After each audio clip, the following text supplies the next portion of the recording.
Morning TY BCom students, आपके जून 20 से paper start होने वाले हैं। कोर्स आपका डिसाइड होगा 5 जून के आसपास, बट जो भी हमने कोर्स किया है फिलहाल उसका रिवीजन कर लेते हैं। तो आज हम जो रिवीजन कर रहे हैं सब्जेक्ट का नाम है फाइनेंशियल रिपोर्टिंग। फाइनेंशियल रिपोर्टिंग आपका एक अकाउंट जैसा ही सब्जेक्ट है जिसमें फर्स्ट यूनिट पूरा थ्योरी है और ऑलरेडी मैं आपको ये पैम्पलेट क्लास में दे चुका हूं जिसमें आपका फर्स्ट यूनिट और सेकंड यूनिट दोनों कवर हो रहे हैं। जिसमें फर्स्ट यूनिट कंप्लीट थ्योरी है, जैसे थोड़ा चांस मिलेगा तो हम थ्योरी भी डिस्कस कर लेंगे। सेकंड यूनिट से हम स्टार्ट कर रहे हैं। सेकंड यूनिट में दो टॉपिक कवर हो रहे हैं। फर्स्ट का नाम है सेगमेंट रिपोर्टिंग और दूसरा है इंटीरियम फाइनेंशियल रिपोर्टिंग। तो सबसे पहले आज जो मैंने टॉपिक रिवीजन में लिया है उसका नाम है सेगमेंट रिपोर्टिंग। तो सबसे पहले मैं क्लियर करूं ये सेगमेंट रिपोर्टिंग होता क्या है। अगर हम नॉर्मल वे में समझे तो सपोज किसी भी कंपनी के अलग अलग सेगमेंट हो सकते हैं। पैम्पलेट में जैसे आप थोड़ा सा थ्योरी का पोर्शन पढ़ोगे उसमें क्लियरली लिखा हुआ है सेगमेंट अलग अलग बेस पे हो सकते हैं। ज्योग्राफिकल सेगमेंट हो सकते हैं कि ज्योग्राफिकल सेगमेंट की अगर मैं बात करूं तो आपकी एक शॉप या एक सपोज सेगमेंट अहमदाबाद में है, बड़ौदा में है, से ज्योग्राफिकल सेगमेंट कह सकते हैं। या फिर अगर हम ऐसी बात कर रहे हैं कि सपोज आपका प्रोडक्ट वाइज सेगमेंट हो सकता है, जैसे रिलायंस है। अब प्रोडक्ट वाइज सेगमेंट मान लो जैसे कि उनके क्लोथ का बिजनेस है, उनका मेडिकल बिजनेस है, उनके एंटरटेनमेंट का बिजनेस है, जियो का बिजनेस है। अब ये अलग अलग सेगमेंट है जो किसी एक कंपनी में है। अब ये जो अलग अलग सेगमेंट है तो कंपनी जब अपनी बैलेंस शीट बनाती है तो बैलेंस शीट तो एक ही बनती है, कंबाइंड बैलेंस शीट होती है। तो कंबाइंड बैलेंस शीट में पूरे कंपनी के जितने भी सेगमेंट है उन सभी सेगमेंट का व्यू दिया जाता है, उन सभी सेगमेंट के बारे में बताया जाता है। बट हर एक इंडिविजुअल सेगमेंट कितना कमा रहा है, हर एक इंडिविजुअल सेगमेंट में प्रॉफिट हो रहा है कि लॉस हो रहा है, ये जानना भी शेयर होल्डर के लिए, गवर्नमेंट के लिए या जो स्टेक होल्डर है जिनका बिजनेस में कोई ना कोई इंटरेस्ट है उनके लिए बहुत ही जरूरी हो जाता है। तो उसी रीजन के वजह से गवर्नमेंट ने कुछ रूल्स बनाए कि आपको सेगमेंट रिपोर्टिंग भी करनी पड़ेगी। अब ये सेगमेंट रिपोर्टिंग मतलब क्या, जैसे मान लो हम बात करते हैं रिलायंस की। अब रिलायंस की अगर हम बात करें तो रिलायंस में जियो है, रिलायंस की फार्मास्यूटिकल कंपनीज चलती है, रिलायंस के डिफेंस में गुड्स जाते हैं, रिलायंस के बहुत सारे अलग अलग छोटे छोटे यूनिट है। अब उन सभी यूनिट का एक ही बैलेंस शीट बनता है, बट हर एक यूनिट में से कितना अलग अलग प्रॉफिट हुआ कि लॉस हुआ, ये जानना भी बहुत ही जरूरी हो जाता है। इसके लिए कुछ रूल्स बनाए गए कि कौन से सेगमेंट का अलग से रिपोर्ट बनेगा, कौन से सेगमेंट का नहीं बनेगा। अब वो रूल हम पहले भी क्लास में डिस्कस कर चुके हैं, बट फिर भी रिवीजन के लिए कहो या जो स्टूडेंट्स ने अटेंड नहीं किया था उनके लिए मैं थोड़ा डिटेल जा रहा हूं। तो कुछ रूल्स है, यहां पर 3 रूल मैंने ऑलरेडी लिखे हुए कि सेगमेंट के एसेट, जो सेगमेंट की एसेट अगर 10% या उससे ज्यादा होगी, सेगमेंट की एसेट, टोटल एसेट, जैसे मान लो रिलायंस कंपनी की टोटल एसेट जो है वो 200 करोड़ की है।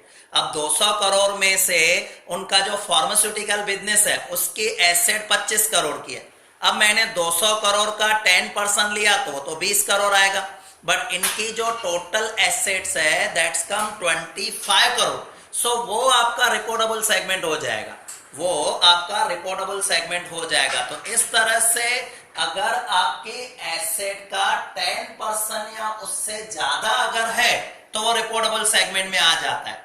बट यहां पर 3 कंडीशन है, 3 कंडीशन में से कोई भी एक कंडीशन अगर फुलफिल होती है, याद रखना तीनों नहीं, तीनों में से कोई भी एक कंडीशन अगर फुलफिल होती है तो वो रिपोर्टेबल सेगमेंट में काउंट होगा।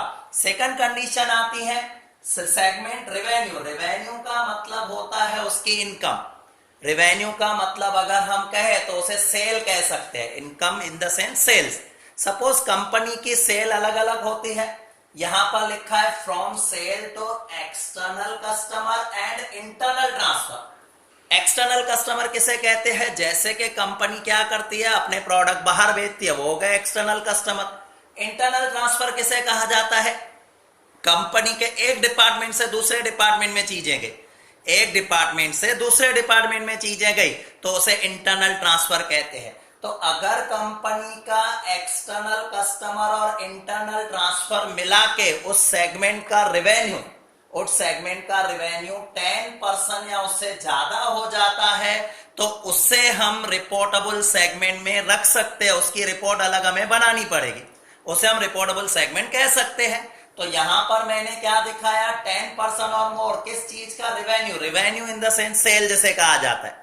अब मैं तीसरी पॉइंट पे आ जाता हूं जिसे हम कहते हैं सेगमेंट रिजल्ट। रिजल्ट का मतलब होता है प्रॉफिट या लॉस, रिजल्ट का मतलब होता है प्रॉफिट या लॉस। तो इस केस में क्या किया जाएगा, जैसे मान लो किसी कंपनी के 5 सेगमेंट है, अब 5 segment A B C D, अब किसी में प्रॉफिट होगा किसी में लॉस भी हो सकता है। तो पहला काम क्या करना है, जितने भी प्रॉफिट है उनका टोटल कर लो और जितना भी लॉस है उनका अलग टोटल कर लो। जैसे मान लो 5 में से 3 में प्रॉफिट है 2 में लॉस है तो 3 का टोटल करो।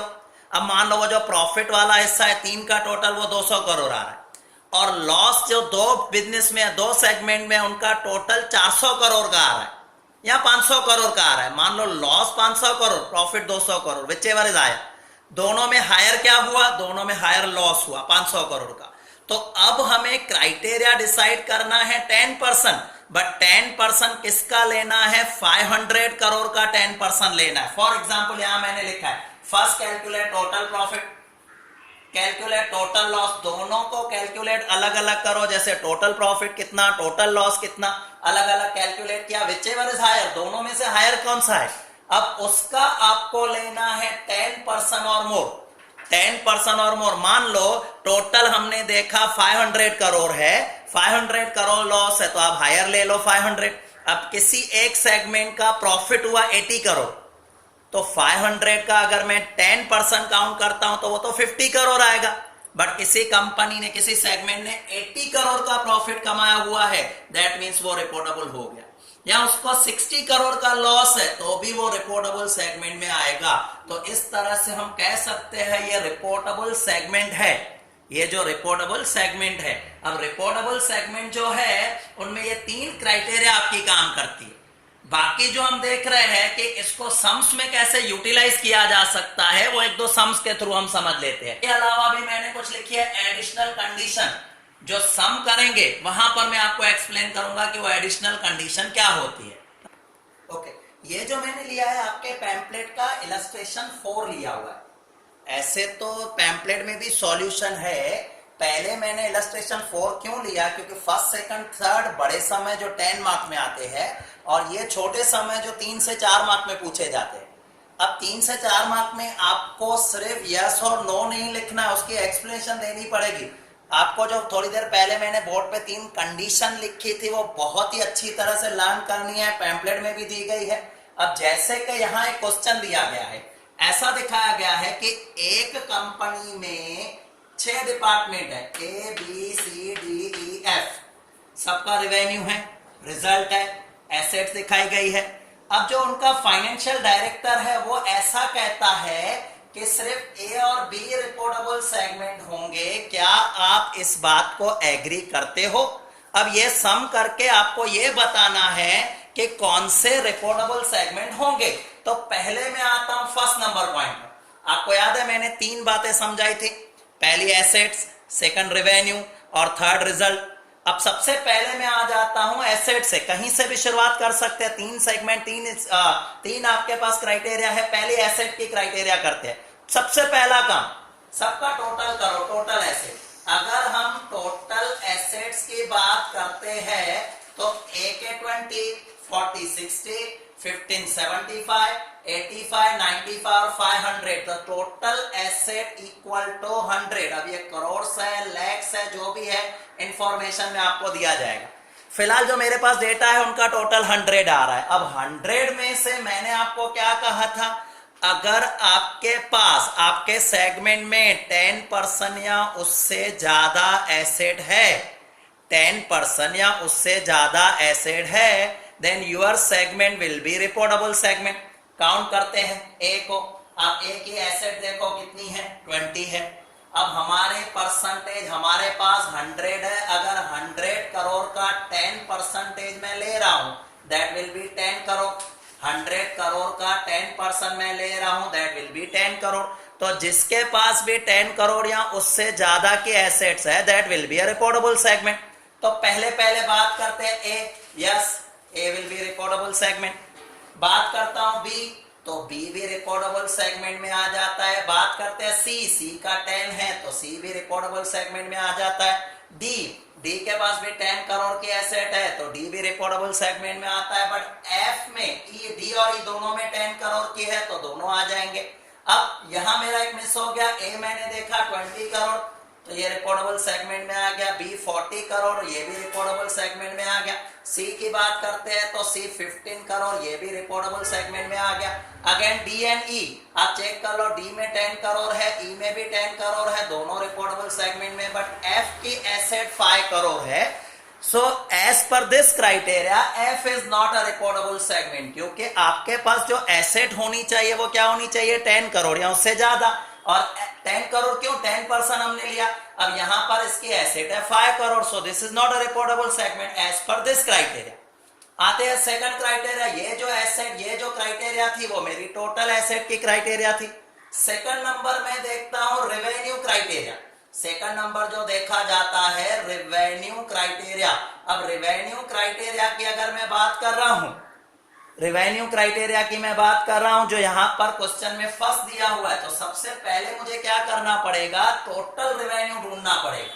टोटल रेवेन्यू मुझे ढूंढना पड़ेगा। टोटल रेवेन्यू की अगर हम बात करें तो यहां 150 और 310, 40 30 40 30। अब अगर मैं इनका टोटल कर लेता हूं 40 30 70 100 140, 140 और 10 150, 150 और 300 450, 450 और 150 600। सपोज टोटल रेवेन्यू है 600 करोड़। आपकी क्राइटेरिया रेवेन्यू की क्या कहती है कि अगर आपका टोटल रेवेन्यू जितना भी है सेगमेंट का रेवेन्यू 10% या उससे ज्यादा होगा then your segment will be reportable segment. तो 600 का 10% अगर हम ले रहे हैं तो 600 का 10% जो आपका आ जाएगा दैट विल बी 60। तो किसी भी सेगमेंट का रेवेन्यू अगर 60 करोड़ या उससे ज्यादा आ रहा है then it will be reportable segment. अब जैसे कि बात करते हैं ए की, ए का 150 है, yes it is a reportable segment क्योंकि 60 या 60 से ज्यादा है। बात करते हैं बी की, बी का 310 है, it is reportable segment. C 40 it is not a reportable segment क्योंकि रिपोर्टेबल सेगमेंट होने के लिए आपका जो है 60 या 60 से ज्यादा होना चाहिए। उसी तरीके से आप चेक कर सकते हो, डी भी रिपोर्टेबल सेगमेंट में नहीं आएगा, ई भी रिपोर्टेबल सेगमेंट में नहीं आएगा, एफ भी रिपोर्टेबल सेगमेंट में नहीं आएगा। तो इस क्राइटेरिया को अगर हम ध्यान से देखें तो हमारे पास रिपोर्टेबल सेगमेंट में सिर्फ क्या आ रहा है, ए और बी आ रहा है, C D E F reportable segment में नहीं है। But according to only this criteria, already जो फर्स्ट क्राइटेरिया एसेट का मैं चेक कर चुका हूं उसमें ए बी सी डी ई सभी रिपोर्टेबल सेगमेंट में आ चुके हैं। नेक्स्ट वन, अगर हम बात करते हैं थर्ड रिजल्ट क्राइटेरिया, थर्ड में कर रहा हूं रिजल्ट क्राइटेरिया। अब रिजल्ट क्राइटेरिया की अगर हम बात कर रहे हैं तो रिजल्ट में प्रॉफिट का अलग टोटल करना पड़ेगा, लॉस का अलग टोटल करना पड़ेगा। पहले हम बात प्रॉफिट की कर लेते हैं। 25 प्रॉफिट है, सी का 5 30 हुआ, 35 34 और 15। तो जो प्रॉफिट आपको दिखाई दे रहा है वो दिखाई दे रहा है 50 करोड़। सेम वे में अगर हम लॉस की बात करते हैं तो 95 इसका लॉस है, 5 इसका लॉस है, लॉस दिखाई दे रहा है 100 करोड़। अब रूल के हिसाब से प्रॉफिट और लॉस विचएवर इज हायर, तो यहां पर हायर आ रहा है लॉस, तो पहले आपको वो लिमिट डिसाइड करनी है 100 जो लॉस और प्रॉफिट में से हायर है, तो यहां पर लॉस हायर है। अब हमें क्या करना है, कौन सा रिपोर्टेबल सेगमेंट होगा, वही 10% वाला रूल वापस अप्लाई करेंगे क्योंकि तीनों कैटेगरी में 10% है। अब 100 करोड़ का 10% अगर मैं काउंट कर रहा हूं, 100 करोड़ का 10% काउंट कर रहा हूं दैट विल बी 10। तो अगर मैं रिजल्ट की बात कर रहा हूं तो ए में तो 25 है, अब 100 का 10% 10 है that means it is a reportable segment. B में 95 है, it is also a reportable segment. C reportable segment में नहीं आ रहा है क्योंकि सी का जो रिजल्ट है वो 5 करोड़ है। डी भी रिपोर्टेबल सेगमेंट में नहीं आ रहा है, ई भी रिपोर्टेबल सेगमेंट में नहीं आ रहा है, बट एफ रिपोर्टेबल सेगमेंट में आ रहा है क्योंकि एफ का जो रिजल्ट है वो 15 करोड़ है। अब अगर हम तीनों पॉइंट की समरी बनाते हैं, तीनों पॉइंट की समरी बनाते हैं, तो पहली पॉइंट मैंने रखी थी एसेट। एसेट के एंगल से अगर हम देखें तो ए रिपोर्टेबल सेगमेंट था, बी रिपोर्टेबल सेगमेंट था, सी रिपोर्टेबल सेगमेंट था, डी भी था, ई भी था। सेकंड नंबर मैंने दिखाया था रेवेन्यू। रेवेन्यू के एंगल से देखे तो ए और बी दोनों रिपोर्टेबल सेगमेंट में आ रहे थे। और प्रॉफिट या लॉस जिसे हम रिजल्ट कहते हैं, रिजल्ट के एंगल से देखे तो ए बी एफ तीनों के तीनों रिपोर्टेबल सेगमेंट में आते हैं। अब तीनों में से रूल क्या कहता है कि इन तीन क्राइटेरिया में से अगर आप कोई एक क्राइटेरिया फुलफिल करते हो that means you are a reportable segment. तो अगर हम देखें ए है रिपोर्टेबल हो गया, बी रिपोर्टेबल हो गया, सी हो गया, डी हो गया, ई। एफ यहां नहीं था बट आप चेक कर लो एफ आपके थर्ड क्राइटेरिया में इंक्लूड हो जाता है। So all the segments are reportable segment for either condition. कोई भी एक कंडीशन फुलफिल हो रही है, आइदर फर्स्ट और सेकंड और थर्ड, कोई भी कंडीशन फुलफिल हो रही हो दैट मींस रिपोर्टेबल कंडीशन, आपका रिपोर्टेबल सेगमेंट। अब यहां कंक्लूजन आपको क्या लिखना है, यहां कंक्लूजन लिखना है कि the view of financial director that only A and B is reportable segment is wrong. As per alternative criteria all the segments are reportable segment. जितने भी सेगमेंट थे सब रिपोर्टेबल सेगमेंट में आ गए। अब सारे के सारे रिपोर्टेबल सेगमेंट में आ रहे हो तो एक एडिशनल कंडीशन जो मैंने रूल्स बनाते समय लिखी थी उसको कहीं भी डिस्कस करने की जरूरत नहीं पड़ेगी।